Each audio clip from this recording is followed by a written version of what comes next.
June 5th, 3 short weeks ago, Los Angeles was calm. Angelenos were going about work, school, and families were preparing for graduation events. The next day, the federal government decided to disrupt our city and began a series of immigration raids, arresting hundreds of people, many for dubious reasons, beginning what I will call an all-out assault on Los Angeles.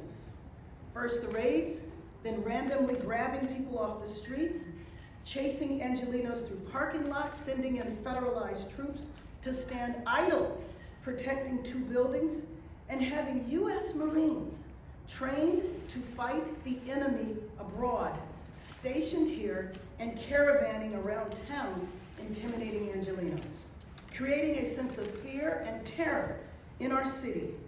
Families missing graduations, people afraid to go to work and school, businesses unable to open, and inflicting a serious blow to our local economy.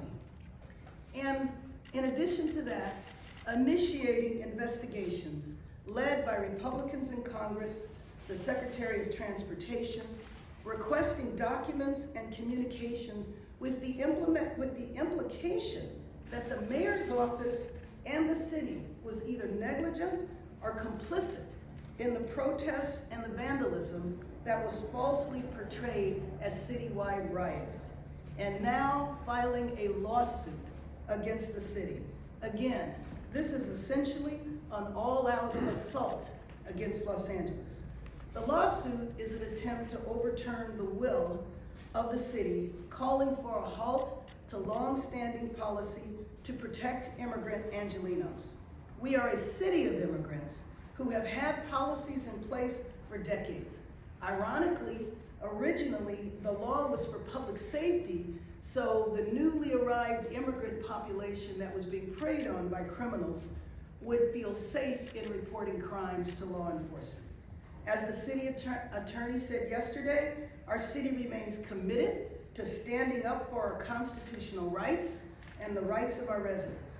We will defend our ordinance and continue to defend policies that reflect the long-standing values of our city. We know that Los Angeles is the test case, and we will stand strong.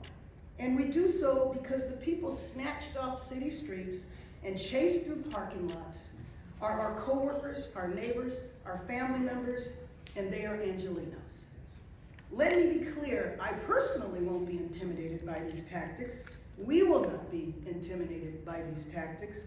I will always protect Angelenos against the unwarranted and cruel actions of this administration. We know, as I said before, that our city is being used as a test case for an extremist agenda, but LA will stand strong and we will stand together. We are a city of diversity, of labor, of business, of faith, of community, of creativity, of success. We are a proud American city, and we will stand united. Then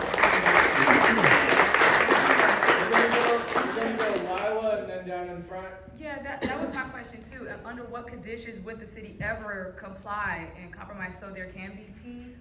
Under what condition would that ever be? I think that that is an interesting question because I'm not sure that the administration wants us to. I think they want the chaos. I think we're the petri dish for the nation. Basically, if the public will tolerate the federal seizure of state power, which is what they did in terms of taking the power away from Governor Newsom around the troops, whether or not, let's see, how far can we push the envelope? Will the American public tolerate Marines driving up and down the street? Well, a follow-up would be, aren't you conflating immigration with the immigrants with undocumented? There seems to be some. They are, absolutely. Well, I mean, we know it's not just people who are undocumented. We know that people who had their annual immigration check, they are here legally, they have papers, they're required to report in to immigration once a year. They show up and they get detained. We know that U.S. citizens have been detained. So it's basically indiscriminate. It's a wide net they have cast in order to meet Stephen Miller's quota of 3,000 people a day being detained around the nation. And I don't know how the other cities are faring, but I will tell you that mayors across the country are very concerned. I've been on Zoom calls with over 100 mayors looking at what is happening in LA. This is the test case, and we're gonna pass the test. Down in